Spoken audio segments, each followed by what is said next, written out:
Now, this is politics. When you come to Acholi sub-region,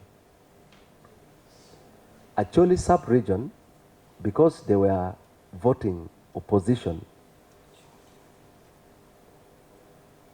not so many administrative units were created. Because when you create many, you are also creating more opposition in those offices. So when you look at, for example, I'll give you Aswa County. Aswa County is the biggest county, intact. Gulu district, the current Gulu district now. When you go to a parish, there is a parish called Atiaba Parish. Atiaba Parish has a land size of should be about 17,000 square miles. A parish. I mean 17 square miles, not 1,000, 17 square miles. A parish with a population of about 12,000 people. Just one parish. So if you have such a parish, it's actually the size of 2 sub-counties in some other places. But because the politics, maybe, Honorable Minister, we need to talk about that at our level. Because if we are going to stick to the approach, the parish approach, without looking at how populated the area is, then we are not going to solve the problem. We are actually going to be massaging. And then the last one is the question of the areas considered to be the poorest versus their approach. If Busoga is considered the second or third poorest, are we going to allow the poorest get the same amount compared to someone who is considered well off? Now it's food for thought. Because I think we also need to look at some of those considerations in the spirit of making sure that the president's dream is realized, getting out the poorest. I think yesterday, the cow of Karea said, much as you are looking at the 39%, in Karamoja, you should actually be looking at the 70%. That was his version. He said, nationally you are looking at 39, but down there they are not looking at 39. Your 39 is the 39 of here, but down there they are struggling with the 70. How do we harmonize that?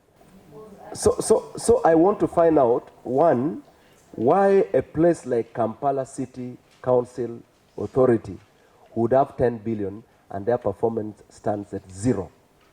And then the others. The other question I have, Honorable Minister, is the question of population versus the parish approach. When you come to Gulu City, the area I represent, and I'll give you 2 parishes. There is a ward called Kasubi. Kasubi has a population of over 40,000 people. Kasubi Parish, which is a ward in a city setting. A population of over 40,000 people. Kanyagoga has a population of over 35,000 people. They are also supposed to receive 100 million. And then you have another rural parish of a population of 2,000 people. They also have to. Now, yes, you are looking at the parish approach, but is this going to solve the problem? And then the other thing, there are districts that have remained with the traditional sizes of their parishes. But there are also districts where so many new parishes were created.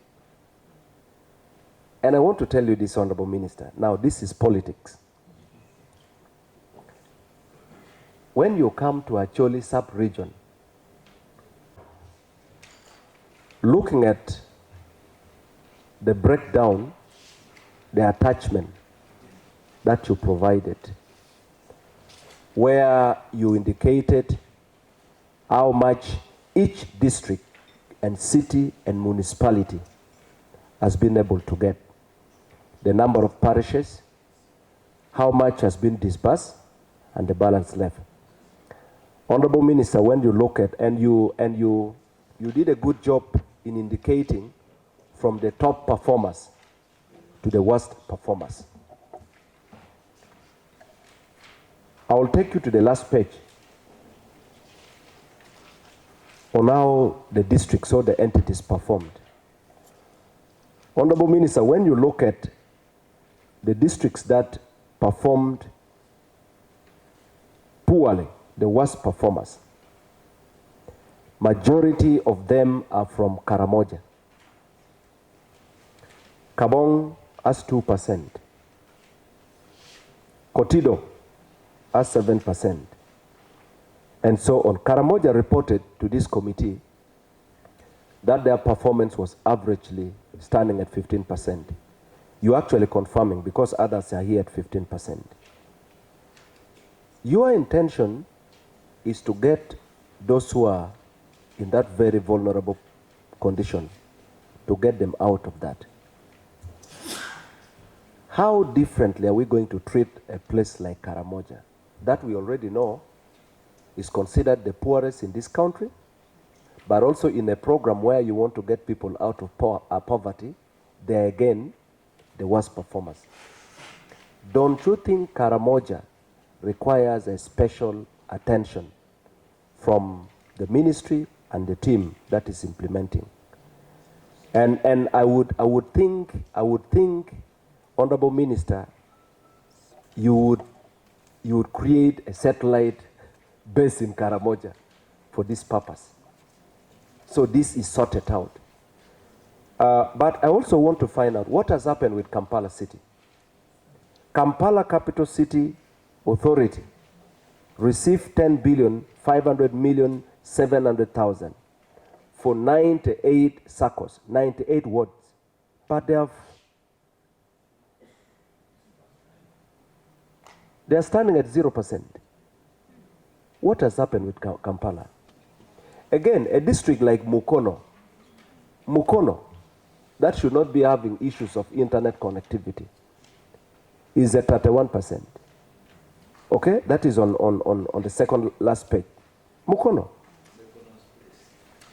is standing at 31%. Masaka district local government is standing at 31%. At least a place like maybe Ntoroko or somewhere where you cannot access internet deep. But really, no. No, I'm being honest with myself, because there are places that are not only remote but are in mountainous areas. Accessibility is a problem, internet connectivity. There are even places where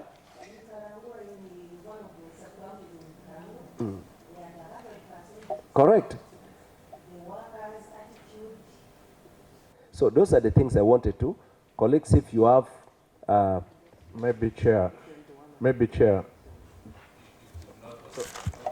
Yeah, please take note. I'll start with the vice chair, then we'll come to Honorable Batom, Honorable Stephen, Honorable Agnes, Jovan, and then Honorable Arthur. Yes. Thank you, Chair. Mine is just a supplement to what you have said on parishes. To the Minister especially, we are aware that government, the Minister of Local Government, gazetted a number of villages and parishes. Throughout our interaction with different sub-regions, and particularly even for my case in Kumi, there were parishes that were gazetted by the ministry, but up to now, they have not been considered. They don't have the LC1, they don't have the LC2, and because they don't have the LC2, they cannot have the independent, and so they have remained very big. What can we do about that? It's not only in Kumi, honorable members, you can bear witness, so many have that. I had a proposal that maybe your ministry would look into those that are already gazetted, and if implementation is a challenge, we would see how to consider them. Thank you. Yeah, thank you very much, Chairperson. I have a few issues, some for clarification.